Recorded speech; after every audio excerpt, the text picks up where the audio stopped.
But moving into more of the main things I want to talk about this evening are humans' relationship with everything outside of them.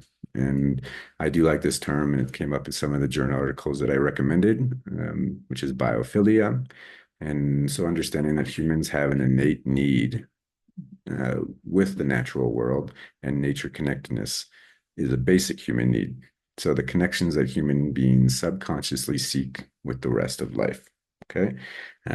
So whether we're aware of it or not, people theorize that we have this strong need to connect with nature. And as a society, especially with urban societies, we're becoming more and more divided from our natural world.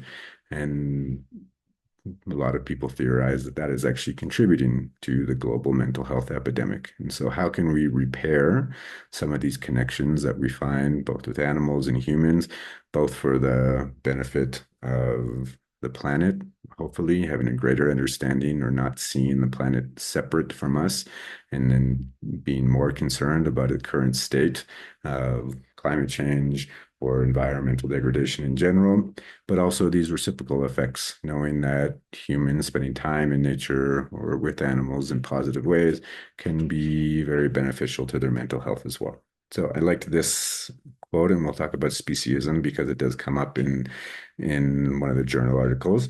So while humans biologically belong to the animal group, human identity is commonly characterized by a cultural separation from animals, largely based on human exceptionalism and prejudice towards animals in favor of the perceived interest of members of one's own species. So this is also referred to as speciesism. This is the one main journal article that I had recommended, and it's fairly new. And discusses classical psychedelics and human animal relations. So they looked at two main categories. They looked at a variety of different psychedelic molecules and looked at lifetime use. So people have a steady relationship with psychedelics throughout their life. And then they looked specifically with ego dissolution and whether those had any changes on three main categories. So speciesism, animal solidarity, and then the desire to help animals. They found, in summary, with both lifetime use and with ego dissolution, there was a decrease in speciesisms, a positive attribute to animal solidarity. And there was different results on. So people have used psychedelics throughout their life.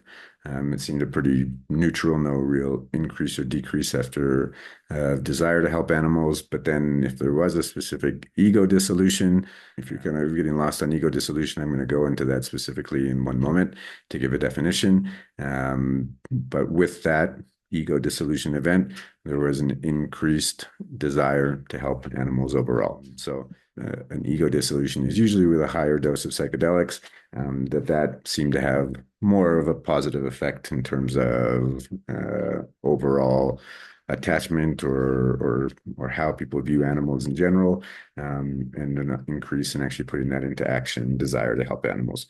Knowing that this is mostly survey work, so there is a lot of discussion of different bias in here, of maybe people who are prone to taking psychedelics might be more open or have a stronger relationship to nature in general. So good to keep that in mind. And so some good points of information that I drew from that article, I thought were good discussion points. So when socioculturally constructed value systems are dismantled, there is the potential for animals, especially non-pet animals, to be re-individualized and not solely viewed as measures for human gains in industrial practices. And then also results suggest that classical psychedelic use and ego dissolution may facilitate a shift in human-animal relations towards less anthropocentric frameworks that acknowledge human-animal environmental interconnectedness. Don't we love those words? And enable more than human solidarity, which may subsequently lead to an increase in pro-environmental and sustainable attitudes and behaviors. So what is this getting at? Especially trying kind of understanding what are psychedelics doing and why may they be causing this increase in relatedness to other species and nature itself. So ego dissolution, if you're not familiar with that term, so also we call it ego death or ego loss, is a profound psychological experience often associated with the use of psychedelics, meditation, or other spiritual practices. So essentially, it is characterized by a temporary loss of one's ego, leading to a feeling of unity with the universe, others, or a higher power. So this can be not always, but a common experience that people have on high doses of psychedelics where they do not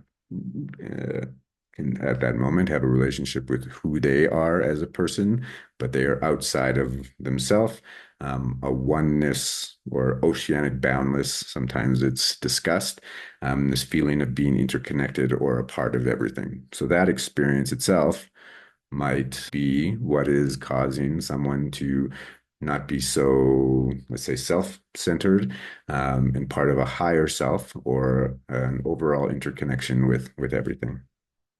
Okay, so another way to put that, so seen from another animal's perspective, this could decrease the boundaries between self and animals, which can also lead to a pro-environmental concern.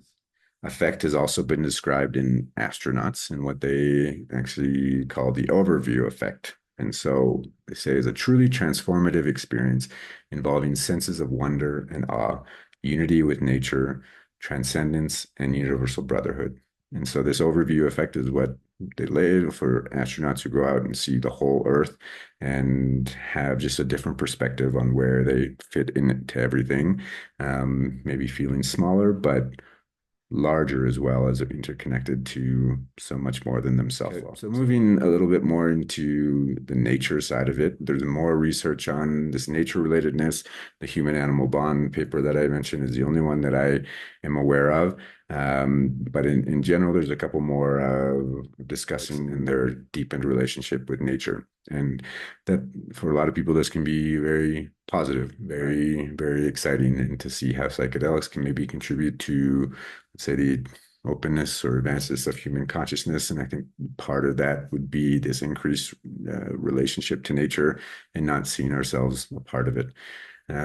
So this is a good paper coming out of Imperial College of London, the Carhart Harris Lab, Egoism to Ecoism, Psychedelics Increased Nature Relatedness, State-Mediated and Context-Dependent Manner.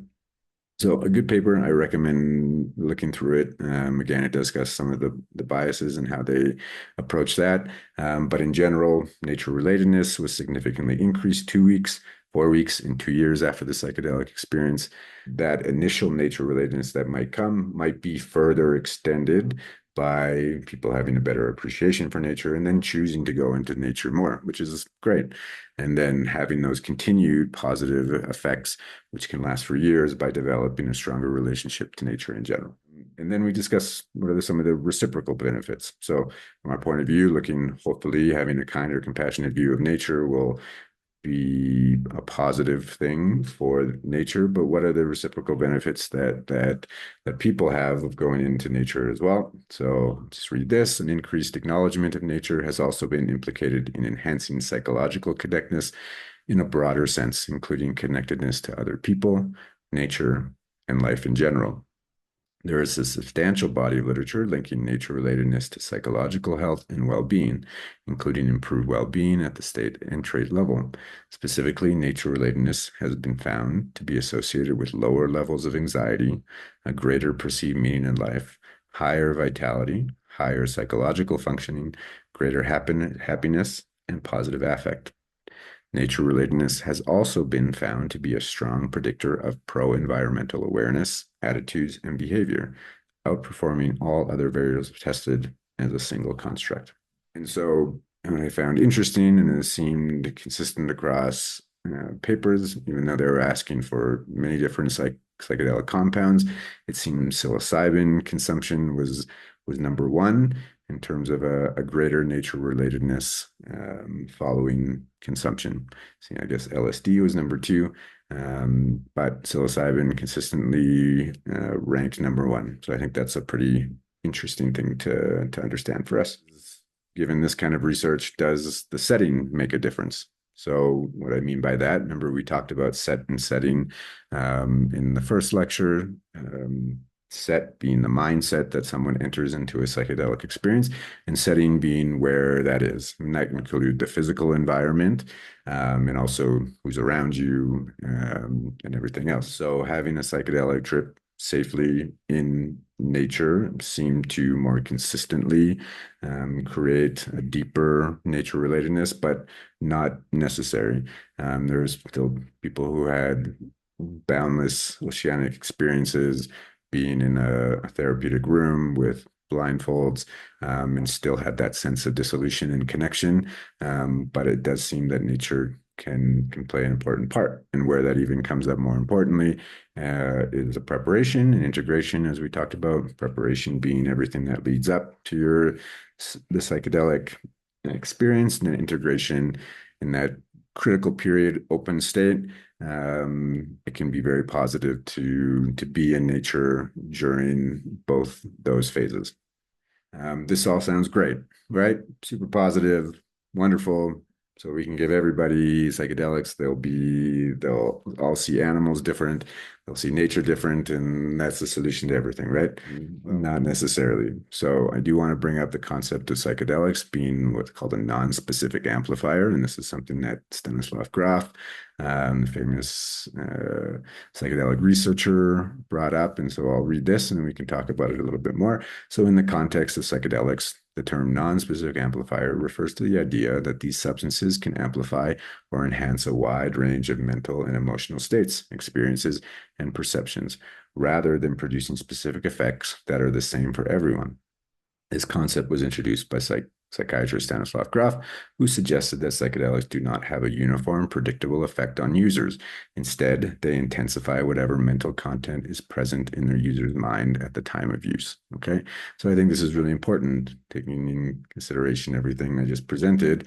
And this may not be true for everybody, and the environment that that person's in, the state of mind that that person is in, this could conceivably go the exact opposite way. An example people often use is Charles Manson, who had his cult and they gave LSD, and in a kind of a brainwash cult scenario, they ended up doing very horrific things, which I won't go into.